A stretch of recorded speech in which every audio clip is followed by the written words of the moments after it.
Meus amigos, minhas amigas, você que é assinante do canal, muito bem-vindo a mais um vídeo aqui sobre direito constitucional, teoria do direito e processo civil.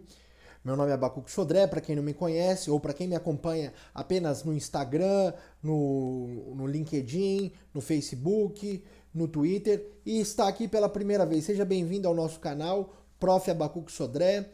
Aqui no nosso canal nós tratamos de direito constitucional, de teoria do direito e de processo civil, além da análise de casos decididos pelo STF em sede do controle concentrado ou em sede do âmbito do controle difuso pela via recursal através do recurso extraordinário ou ainda as decisões de caráter originário, então todo do STF e decisões importantes também do STJ e dos tribunais superiores. Pois bem, dito isso, para quem não me conhece, meu nome é Abacuque Wellington Sodré, sou professor de Direito Constitucional, Direitos Humanos e Teoria Geral do Direito no Damásio Educacional e professor da pós-graduação do IBMEC Damásio de Direito Constitucional.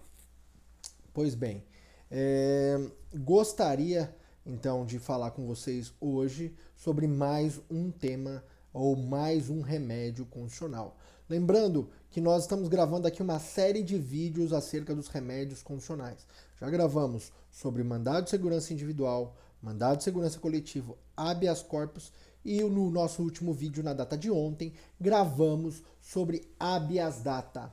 Hoje nós vamos falar do mecanismo da ação popular. Então, a ação popular como um remédio constitucional cuja finalidade é a proteção do patrimônio, patrimônio do erário, então patrimônio financeiro, proteção do patrimônio público em geral, então também violação à moralidade administrativa, ao meio ambiente e ao patrimônio histórico-cultural. Então é o ato que qualquer cidadão, então cidadão aquele que tenha os seus direitos políticos ativos, ou seja, aquele que pode votar e ser votado, este pode então propor ao impetrar, no caso se tratando de um remédio condicional, impetrar, lembra que protege os direitos fundamentais, que são cláusula pétrea, artigo 60, parágrafo 4, impetrar ação popular em face do ato lesivo ao erário, ou patrimônio público em geral, a moralidade, que violem a moralidade administrativa, ao meio ambiente e ao patrimônio histórico e cultural. Lembrando que quando se trata de patrimônio público, eu estou falando do patrimônio dos entes federativos, então falo de União, Estados, Distrito Federal e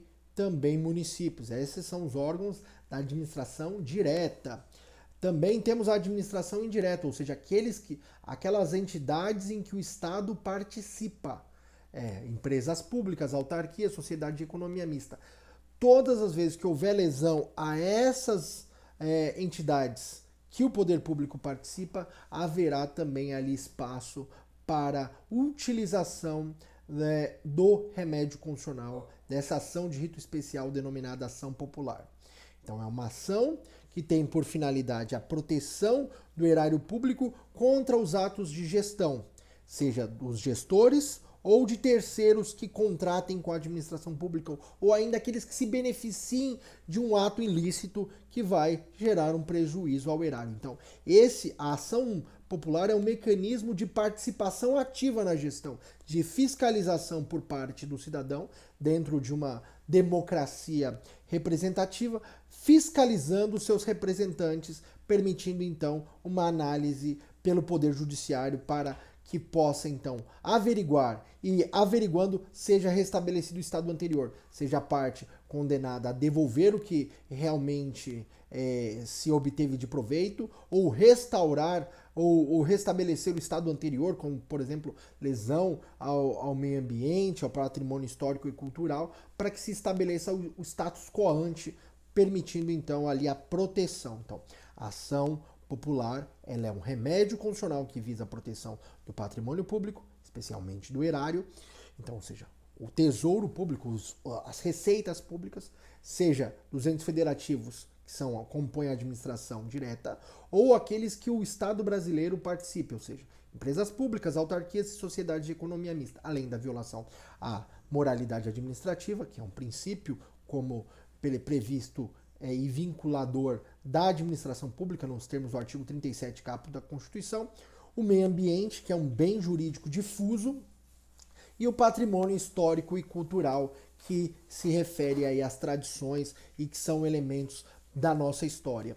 Esse é um ponto importante. Então, a ação popular, esse remédio constitucional, se trata de uma ação de rito especial, uma ação que encontra sua previsão no âmbito da Constituição no artigo 5º, inciso 73, e tem sua disciplina infraconstitucional pela Lei 4.717 de 65, ou seja, a Lei 4.717 de 65 é anterior à Constituição, inclusive anterior à Constituição de 67 e da Emenda Constitucional número 1 de 69.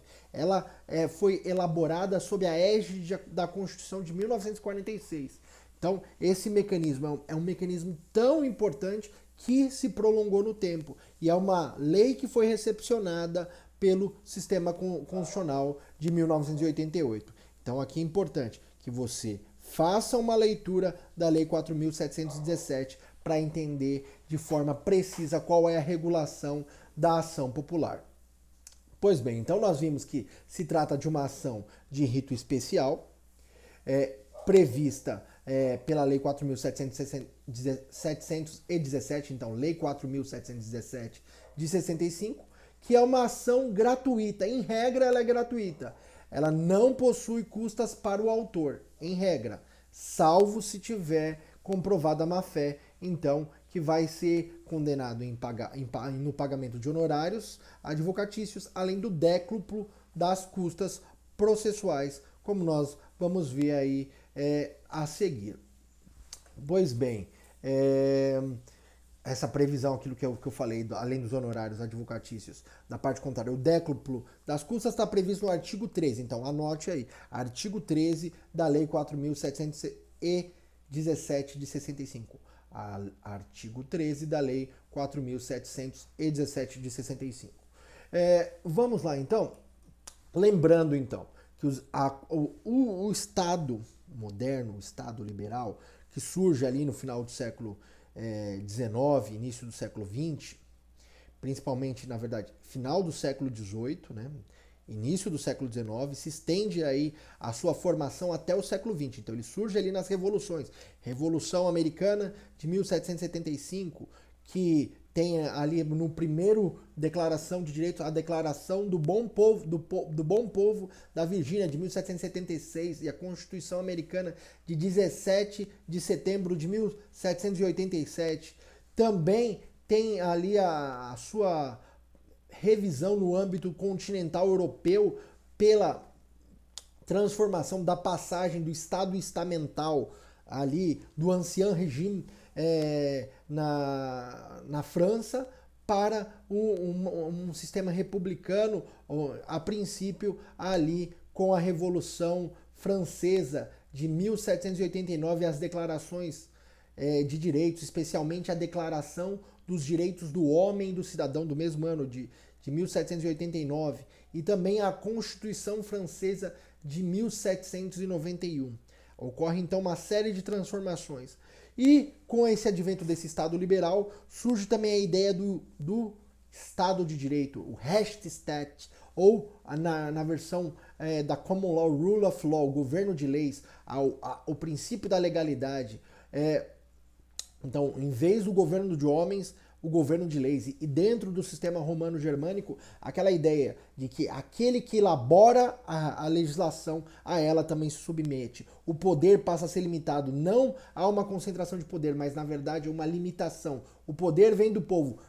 Sai de uma perspectiva ex parte príncipe para uma perspectiva ou para um tipo de soberania ex parte populi, ou seja, uma soberania popular. Daí então ser fundamental essa análise acerca dos direitos fundamentais. Os direitos fundamentais então eram vistos com base em uma construção da teoria justnaturalista, então aquela ideia de que existem dois direitos, direito positivo e direito natural, e que o direito natural seria superior ao direito positivo. além de não haver uma certa construção de direitos, existia muito mais uma era de deveres, de imposições.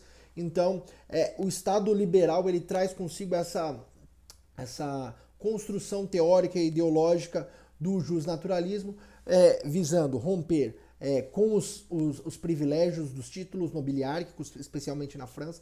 Nos Estados Unidos já surge ali a cidadania igualitária, então todos os cidadãos são iguais perante a lei.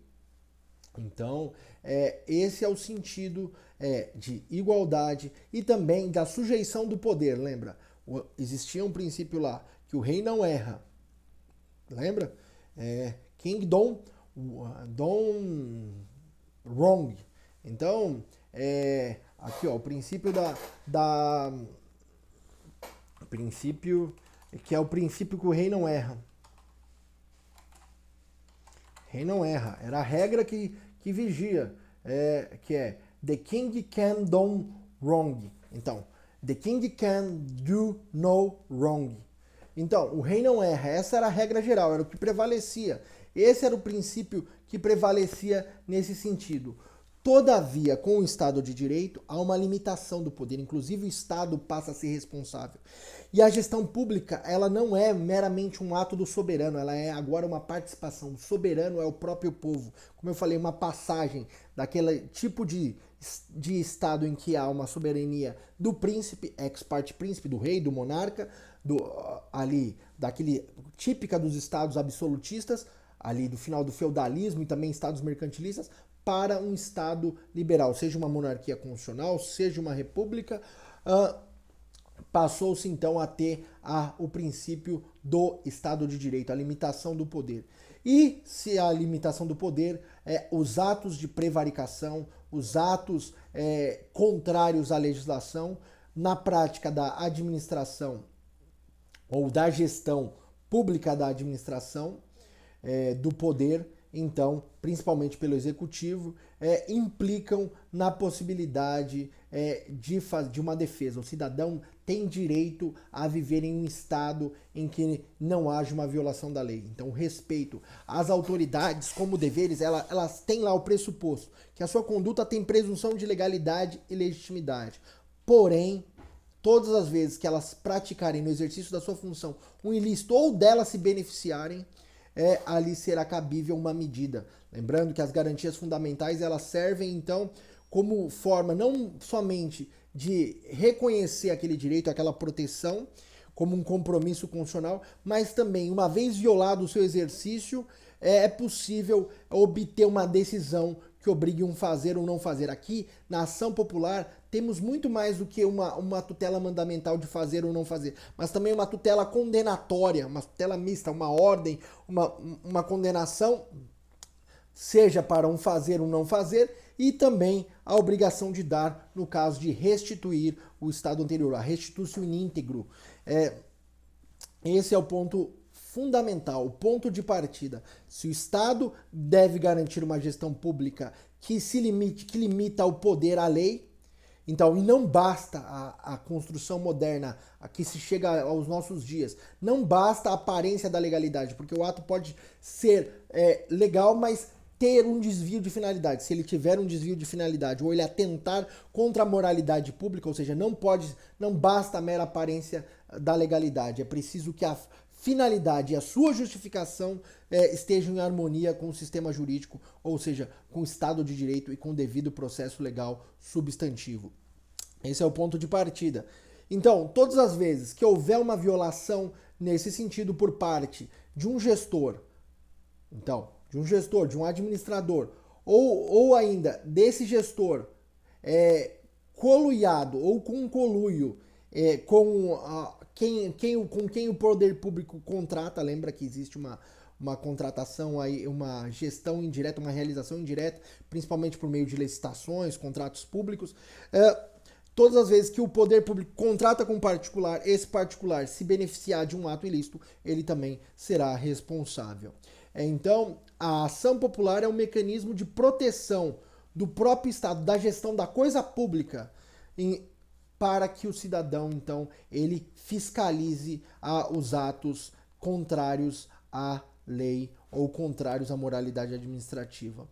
Nesse sentido, então, não basta o mero reconhecimento da proteção do patrimônio público, não basta também a proteção da moralidade administrativa, do meio ambiente e do patrimônio histórico e cultural, se não houver um mecanismo de proteção. Então, nesse sentido, surge a ação popular, conforme o artigo 5º, inciso 73 da Constituição Federal, cujo rito é disciplinado, então, pela Lei 4.717 de 65. Pois bem, mas e a ação popular? Como ela aparece no sistema jurídico brasileiro? Ela aparece pela primeira vez, olha lá, a importância da gestão pública na Constituição de 1824. Então, o artigo 157 da Constituição de 1824 fala da ação popular contra os atos de suborno, peculato e para que os agentes públicos sejam responsabilizados. Depois, essa previsão ela não aparece na primeira Constituição Republicana de 1891, mas volta a aparecer na Constituição de 1934, no artigo 113, não aparece novamente na Constituição de 1937 e volta a aparecer na Constituição de 1946, então no artigo 141, parágrafo 38, e dentro do sistema constitucional da Constituição de 1946, advém então a Lei 4.717 de 65, que disciplina até hoje a ação popular. Em âmbito constitucional, mesma Constituição de 67 e a sua emenda constitucional número 1 de 69 previam, na Constituição de 67, a previsão da ação popular se dava no parágrafo 31 do artigo 150 e na emenda constitucional número 1 de 69, no parágrafo 31 do artigo 153. Então, no sistema jurídico brasileiro, você pode ver que desde a formação do Estado, a preocupação com a gestão pública, com a gestão, com os atos dos agentes públicos, com relação à gestão do Estado e a questão da responsabilidade e da prestação de contas frente aos cidadãos, pelo menos no âmbito constitucional, ele tinha a sua previsão. Então, mesmo que law in books, ou seja, como diria Rosca Pound, mesmo que fosse nos livros, mesmo que fosse apenas no texto, como diz La Salle, lá um pedaço de papel escrito, ali havia previsão. Por óbvio, e muitas vezes essa questão foi subvertida e as pessoas que deviam ser responsabilizadas não foram. Mas isso é uma outra espécie de análise, uma análise muito mais sociológica do resultado do processo judicial do que propriamente uma questão da análise jurídica. Aqui hoje nós vamos nos ater à análise técnico-jurídica, então, da ação popular. Vamos continuar? Então, a ação popular, então, ela tem previsão no artigo 173 da Constituição, regulada pela Lei 4.717 de 65. E aqui, então, já falei tantas vezes que se você não memorizou, você tem que memorizar artigo 5º, inciso 73 e cumulado com a Lei 4.717 de 65. Pois bem, quais são as hipóteses de cabimento, então? Primeiro, a existência de ato lesivo ao patrimônio histórico, ao patrimônio histórico é uma possibilidade, então, ato lesivo ao patrimônio histórico, a destruição ali do patrimônio histórico e cultural é uma possibilidade. Uma violação ao meio ambiente, então uma degradação, destruição pela ação humana do meio ambiente. Uma violação da moralidade administrativa, então a violação da finalidade pública num ato, um ato que parece legal, parece atender à legalidade, porém ele escamoteia uma outra finalidade que é contrária ao sistema jurídico. E um ato lesivo ao patrimônio público, ou seja, ao erário, seja ao tesouro, com desvio de dinheiro, superfaturamento de obras, ou ainda desvio ou prejuízo para as entidades que o Estado participa, ou seja, empresas públicas, autarquias, sociedade de economia mista. Então vamos lá, repisando agora de frente para trás. Primeiro, ato de existência, então um ato lesivo ao erário. Ou ainda as empresas ou entidades que o Estado participe. Então, a empresa pública, autarquia e sociedade de economia mista. Violação da moralidade administrativa, ou seja, o desvio de finalidade, aquela mera aparência de legalidade com vistas a realizar um fim que não é assumido pelo ordenamento jurídico. Violação ao meio ambiente, ou seja, uma degradação, uma ação humana que vai gerar um prejuízo direto ou indireto ao meio ambiente, a um bioma, a uma situação que vai devastar ou vai causar um prejuízo efetivo que não seja autorizado por lei, óbvio, porque a lei autoriza de certa forma que o homem interfira na natureza. Porém, aquela violação ao meio ambiente, aquele impacto negativo que ofende os direitos difusos de proteção do meio ambiente, ofendem ali os princípios da precaução, e também o do desenvolvimento sustentável, da precaução, do desenvolvimento sustentável e também a própria proteção geracional, então, dos direitos fundamentais ali, como respeito à dignidade das pessoas humanas. Ou seja, não só a utilização racional do meio ambiente, mas também a preocupação com o futuro das próximas gerações. E também o patrimônio histórico e cultural. Então, quando um patrimônio tombado, ele é desrespeitado, derrubado, destruído, e aí se pede essa restauração.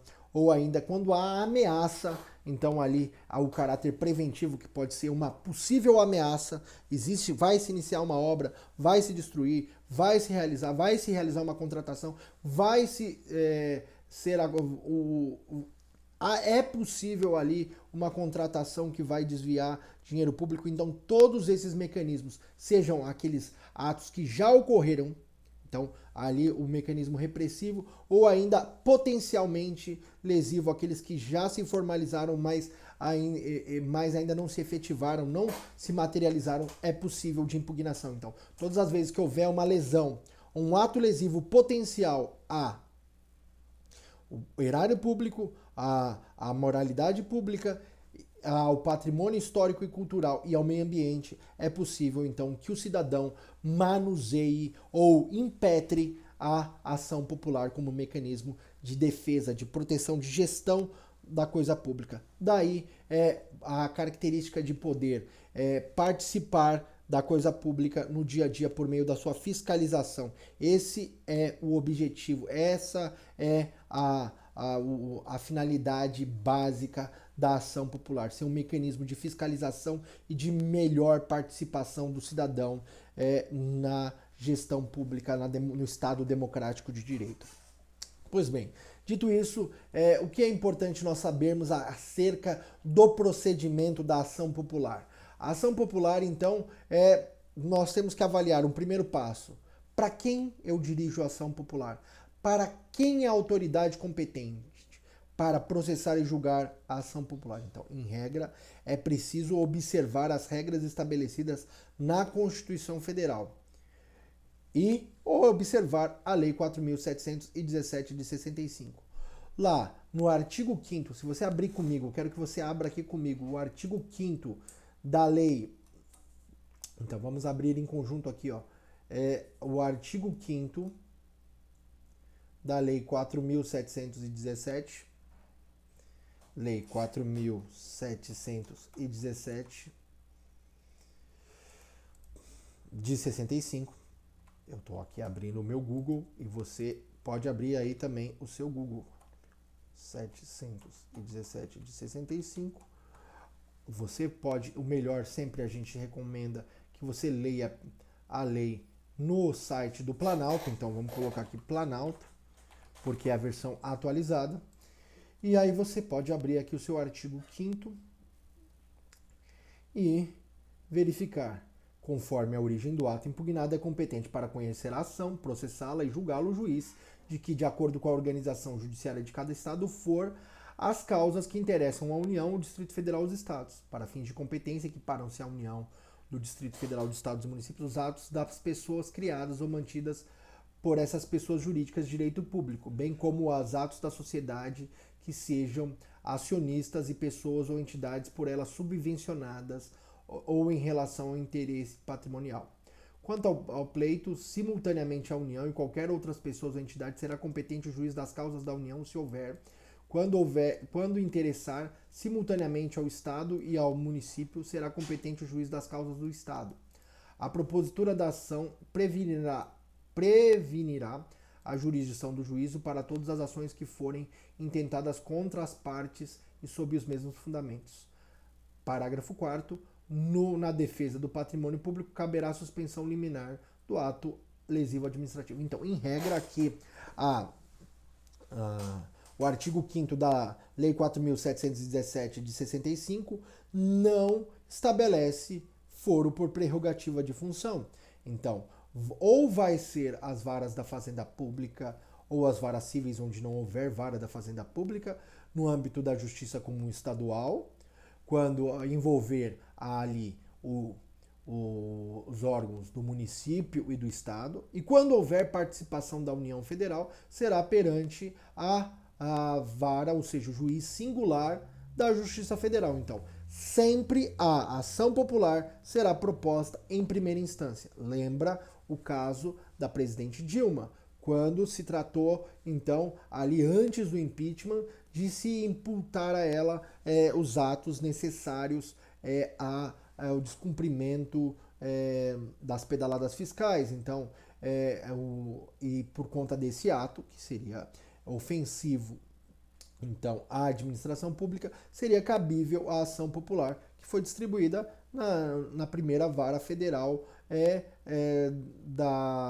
de Brasília, então, do TRF1, então, lá, vara da Justiça Federal da Subseção Judiciária de Brasília. Então, nesse caso, mesmo que for o presidente da República, não haverá prerrogativa de foro. Em regra, então, é a vara civil ou vara da Fazenda Pública onde houver.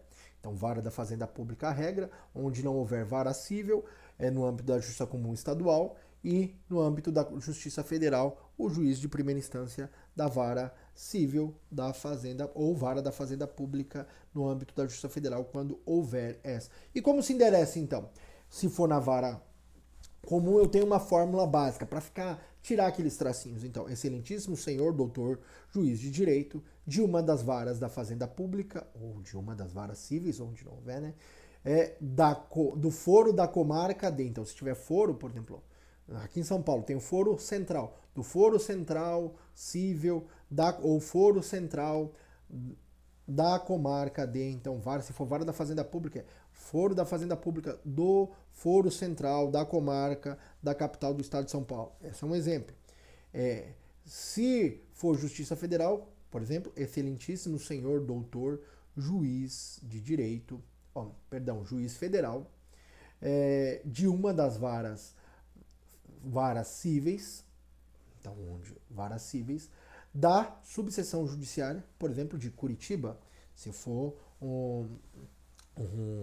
um ato realizado ali de competência da Justiça Federal, mas que seja de Curitiba. Então, pode ser impetrada a ação popular onde for verificada, então, o ato. Então, conforme o ato impugnado, a origem do ato impugnado vai determinar ali o juízo. Então, vai ser em razão do ato, não havendo prerrogativa de foro. Ok? Então, a competência, em regra, ela é estabelecida pela realização do ato, ou seja, pelo local do dano. Então, vai se observar ali quem realizou e a origem desse ato. E vai, então, se estabelecer. Lembrando que sempre a ação popular é proposta em primeira instância, ou na Justiça Comum Estadual, ou na Justiça Federal. Ok? Então, nós já identificamos a competência. Artigo 5º da Lei 4.717 de 65 prevê lá que se tratar apenas de ação distribuída ao juiz singular em primeira instância, que nos casos em que houver a participação da União, será de competência da Justiça Federal, e não havendo a participação da União apenas dos estados e municípios, Justiça Comum Estadual. Vamos avançar. E o legitimado ativo? Aqui é um ponto importante. Legitimado ativo é o cidadão. Ali, no artigo 1º, parágrafo 3º, diz que o cidadão é o legitimado. Vamos abrir aqui o nosso artigo 1º. Então, qualquer cidadão será parte legítima para pleitear a anulação, declaração de nulidade dos atos lesivos ao patrimônio público da União, dos Estados, do Distrito Federal e dos municípios, entidades autárquicas, sociedades de economia mista, sociedades de mútuas de seguro que na União represente os seus segurados ausentes, de empresas públicas, de serviços autônomos, de instituições ou fundações para a criação, para o custeio do tesouro público, haja concorrido ou concorra com mais de 50% ou de uma receita nua das empresas incorporadas ao patrimônio da União, do Distrito Federal, dos Estados e dos municípios e de qualquer pessoas jurídicas ou entidades subvencionadas pelos cofres públicos. Esse aqui é o caput do artigo 1º.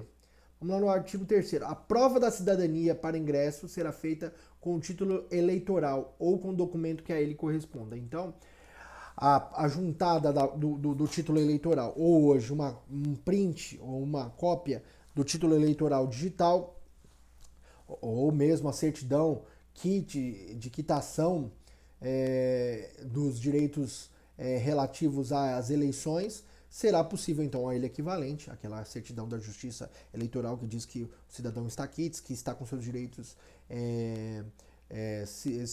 políticos ativos, então é possível demonstrar. Então esse é um requisito, é um pressuposto lógico processual de caráter subjetivo.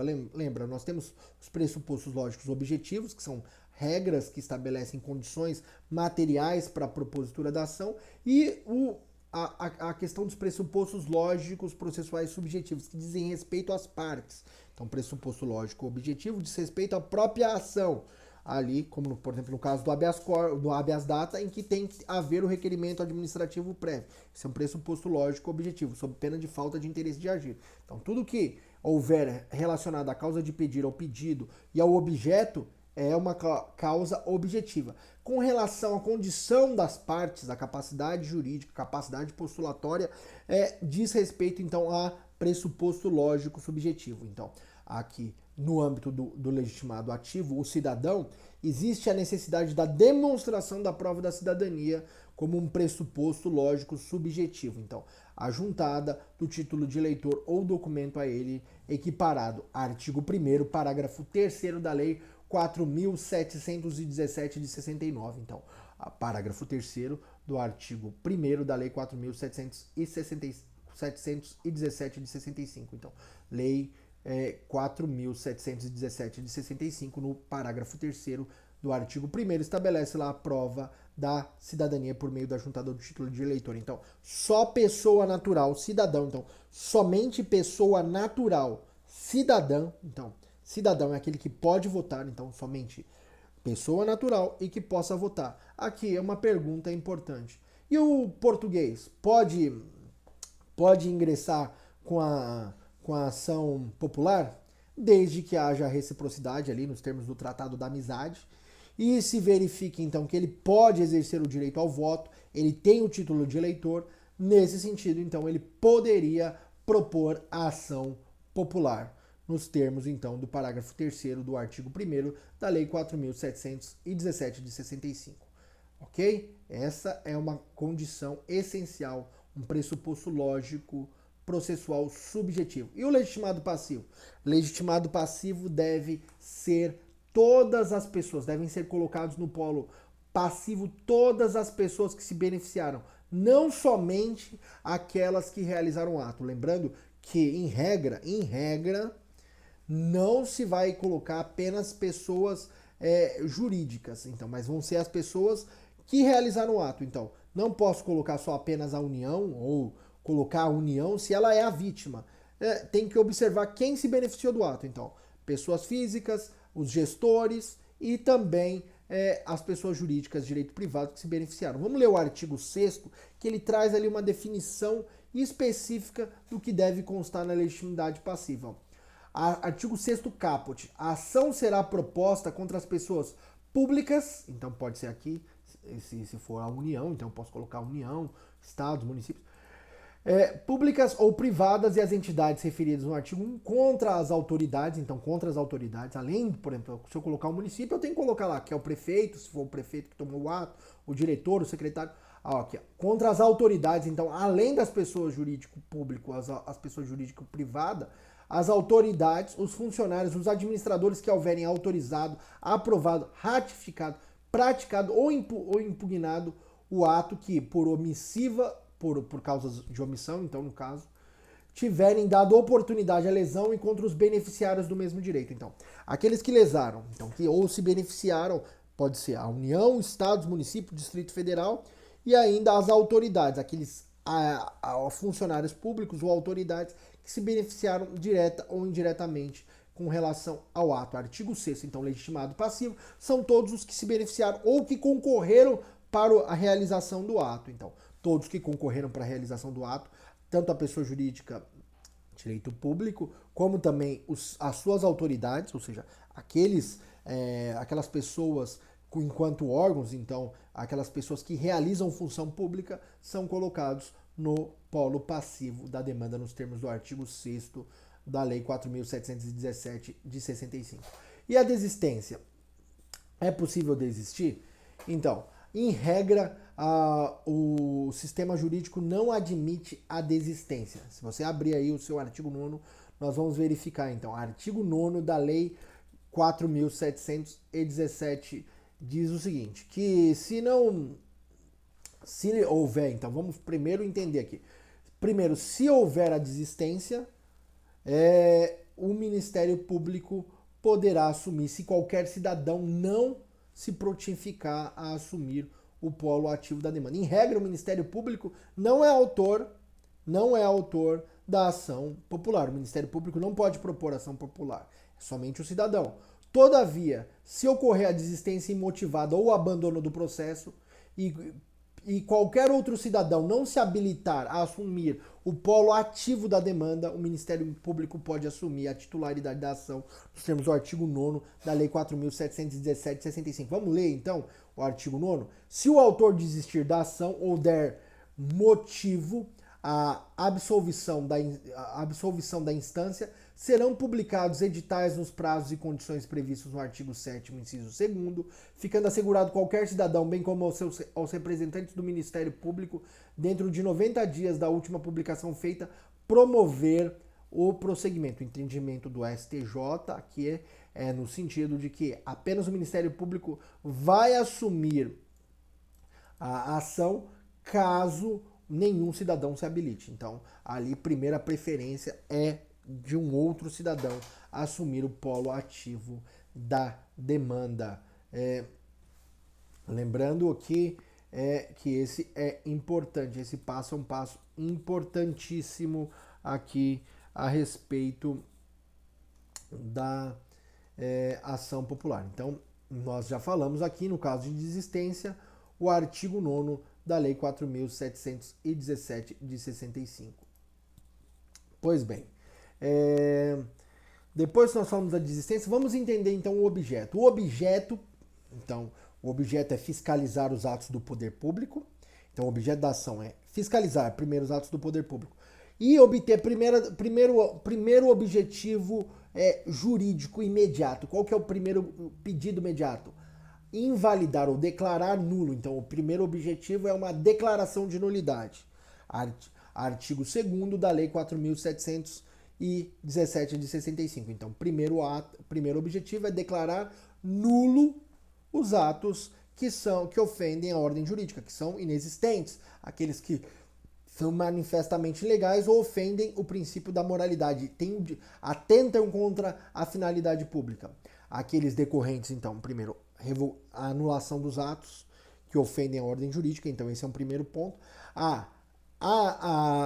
E que decorram desses atos nulos, a lesão ao patrimônio público ou ainda que impliquem na ilegalidade. Então não precisa que potencialmente seja gerado um dano, mas que a mera ilegalidade já permite a impugnação desse ato.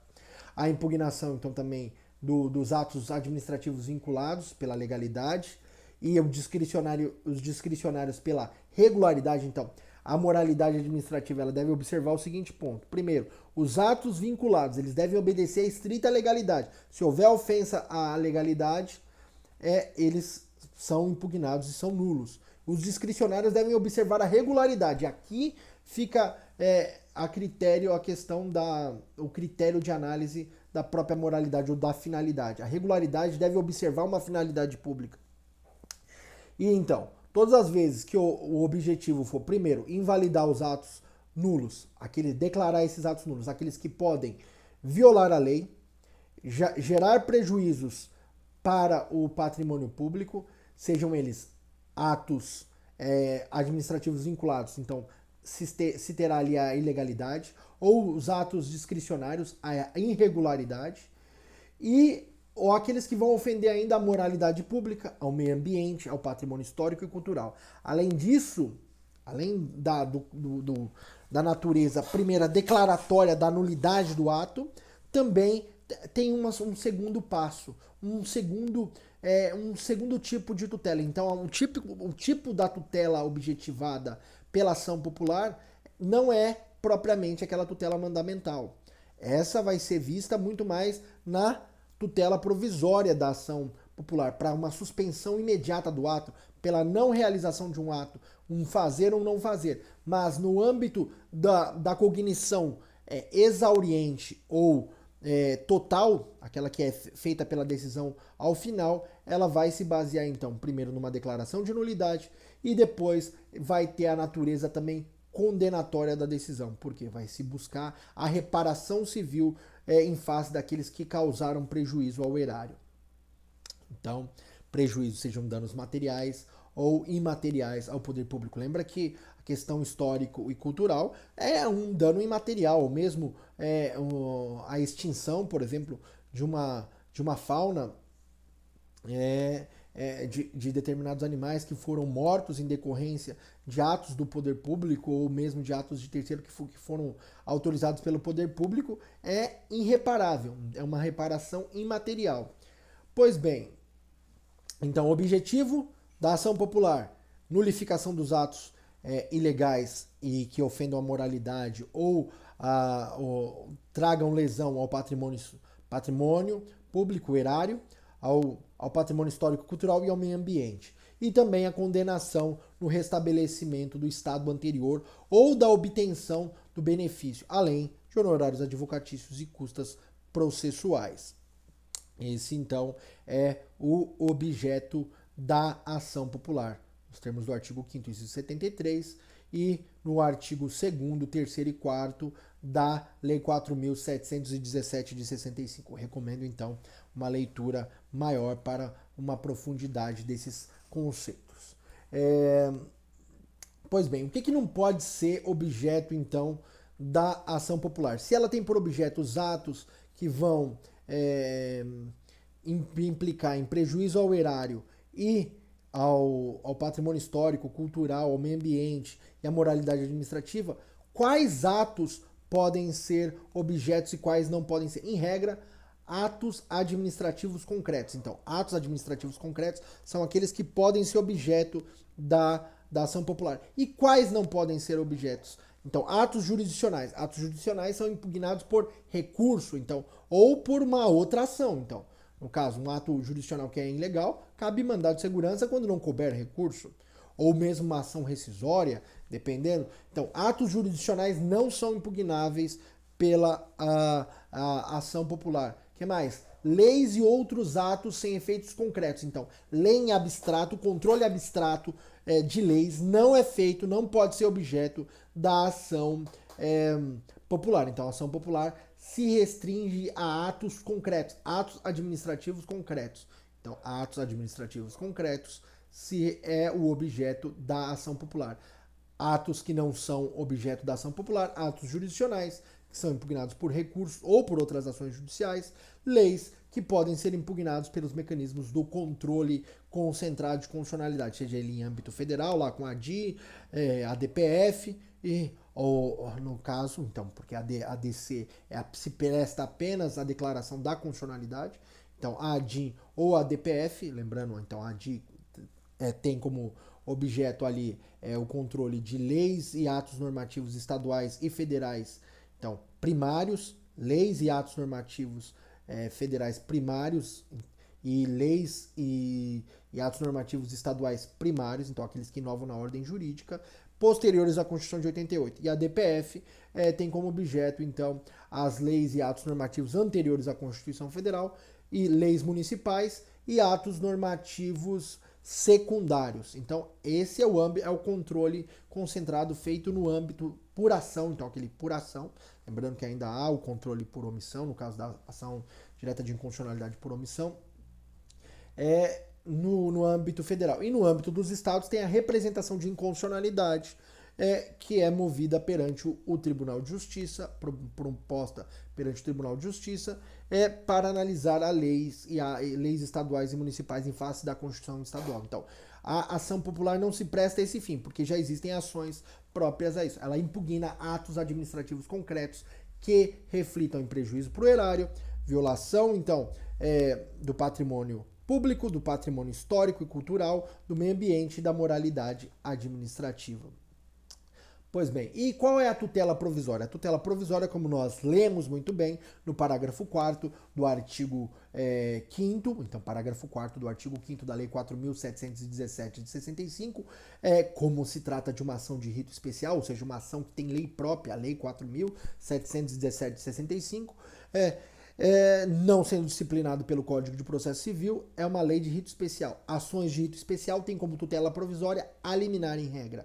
Então, ali o parágrafo 4º do artigo 5º da Lei 4.717 de 65 prevê a liminar como a tutela provisória da ação popular. Requisitos: fumus boniuris e periculum in mora. Probabilidade do direito, perigo de dano irreparável ou de difícil reparação. O objetivo, então, da tutela de urgência, no caso aqui da tutela liminar, ele é mandamental aqui, é uma ordem para suspender o ato impugnado ou ordenar a realização de determinado ato sob certos requisitos. Então, faça isso, restaure, devolva imediatamente, revogue um ato. Então, um fazer ou não fazer. Então, um fazer ou não fazer. Então, o critério do exercício da tutela provisória para suspensão do ato ou a realização de medidas que vão impedir o prejuízo ao erário, ao patrimônio histórico, cultural, ao meio ambiente e à moralidade pública são concedidos de forma liminar. Então, a liminar é a tutela provisória, é aquela tutela concedida em caráter precário, com base na cognição perfunctória ou sumária, então aquela que o juiz olha o processo e dá uma decisão, podendo ser ou não inaudita altera pars. Em regra, se concede a liminar na ação popular inaudita altera pars, sem a oitiva da parte contrária, para que suspenda imediatamente determinado ato impugnado. Previsão, parágrafo 4º do artigo 5º da Lei 4.717. Importante dizer que, diferentemente daqueles remédios constitucionais que nós já tratamos nos vídeos anteriores, mandado de segurança individual, mandado de segurança coletivo, habeas corpus e habeas data, que exigem a prova pré-constituída da violação do exercício do direito fundamental em causa, a ação popular não exige a prova imediata quando ela não puder ser produzida de forma unicamente documental. Então, admite-se a dilação probatória, ou seja, podem ser produzidas no rito da ação popular provas testemunhais, provas periciais, a oitiva do depoimento pessoal dos réus. Então, é muito importante saber que na ação popular, diferentemente dos outros remédios constitucionais, assim como também na ação civil pública, também é admitido, em ambas as ações, tanto a ação popular quanto a ação civil pública, é admitido, no caso, a dilação probatória.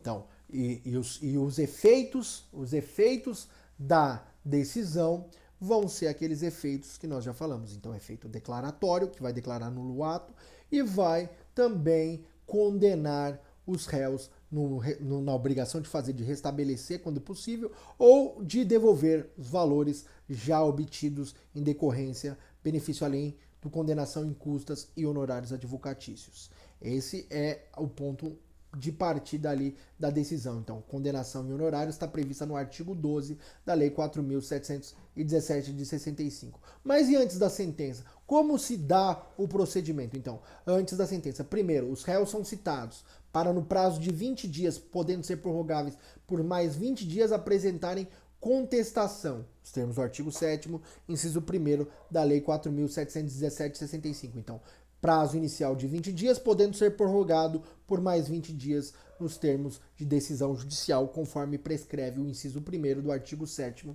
da Lei 4.717 de 65. Então, aos réus vai competir o que? Apresentar, nos termos do artigo 373, inciso 2º do Código de Processo Civil, apresentar os fatos impeditivos, modificativos e extintivos da pretensão do autor. Os réus, então, vão tentar demonstrar que o ato não é legal, que não ofende a moralidade pública, que não tem desvio de finalidade, que não houve violação ao meio ambiente, que não houve violação ao patrimônio histórico e cultural. Então, esse é o ponto de partida, ou que ainda que houve uma justa causa, alguma situação que permita, então, ali a não condenação ou não declaração de nulidade do ato.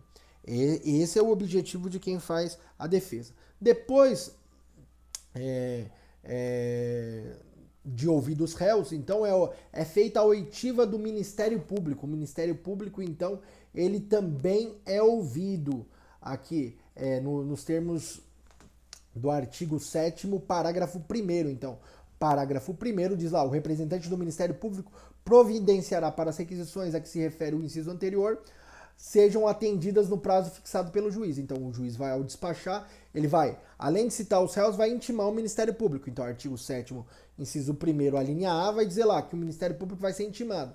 E o Ministério Público vai poder pedir todas as requisições e diligências a serem adotadas pelo juízo nos termos do parágrafo 1º do artigo 7º. Então, as partes vão ser ouvidas, provavelmente o juiz pode dar oportunidade para que o autor os autores se manifestem acerca da contestação em sede de réplica ou manifestação, especialmente se houverem fatos impeditivos, modificativos e extintivos da pretensão do autor. Além disso, vai ser produzida a prova, por exemplo, prova pericial, se for o caso, depois prova oral, testemunhal, caso as partes solicitem. Lembra que a questão que o juiz ele exerce ali é o princípio da inércia. A parte tem que provocar o juiz. Então o juiz ele tem uma função muito mais acusatória do que inquisitória. Então, nesse caso, o juiz vai acolher ali desde justificada a produção das provas. Produzidas as provas, o juiz chama a decisão. E a decisão, como nós falamos, vai ter aquela dupla natureza, ou a chamada natureza mista, em que vai haver uma declaração de nulidade, vai se verificar se há ou não a declaração de nulidade, e também a natureza condenatória. Então, natureza declaratória e natureza condenatória são os efeitos primários da decisão, os efeitos imediatos da decisão.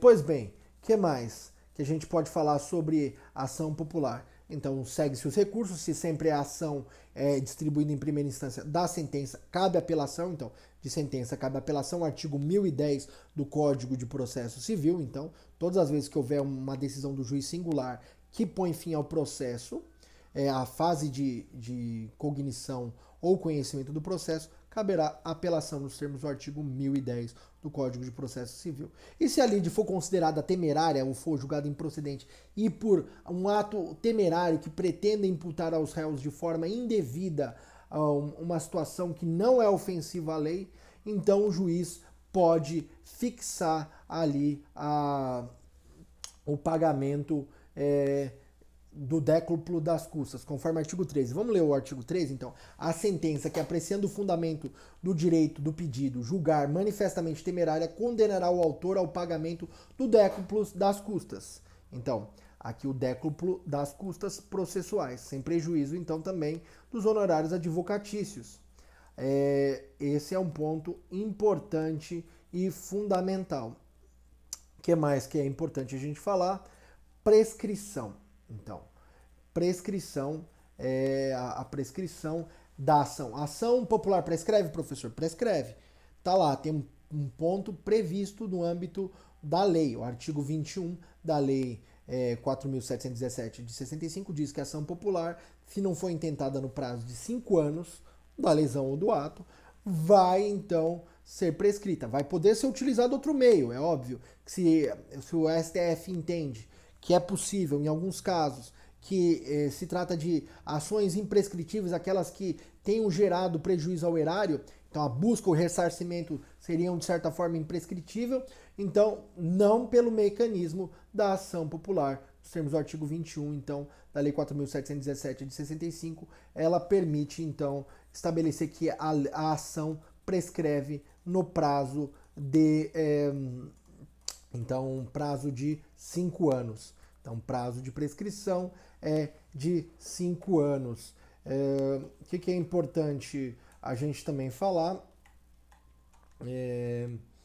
Que a ação popular, então, ela tem a sua natureza de proteção, de remédio constitucional.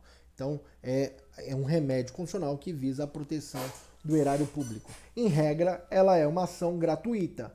Porém, caso haja ali a condenação de uma das partes, as partes vão pagar as custas ao final. Artigo 10 da Lei 4.717 de 65. Especialmente o réu, porque o autor não vai adiantar custas, não vai pagar custas, ressalvado se tratar de uma lide temerária nos termos do artigo 13 da Lei 4.717 de 65. Pessoal, essas eram as lições que eu gostaria de trazer com vocês ao tratar da ação popular, que é um mecanismo de proteção da moralidade pública, da finalidade e da gestão, visando proteger o erário público, o patrimônio público das pessoas de direito público interno, ali da administração direta, estados, municípios, Distrito Federal e da União, e também das entidades que participem esses entes federativos, ou seja, empresas públicas, autarquias, fundações públicas e sociedades de economia mista. Então, esse é o mecanismo fundamental de proteção da gestão pública na moderna, uma verdadeira garantia fundamental. Se você gostou desse vídeo, eu peço então que você deixe o seu like, que você faça a sua adesão ao canal, ative o sininho, para que nós possamos nos encontrar numa próxima oportunidade. Deixo aqui então um forte abraço a vocês. Até o nosso próximo encontro.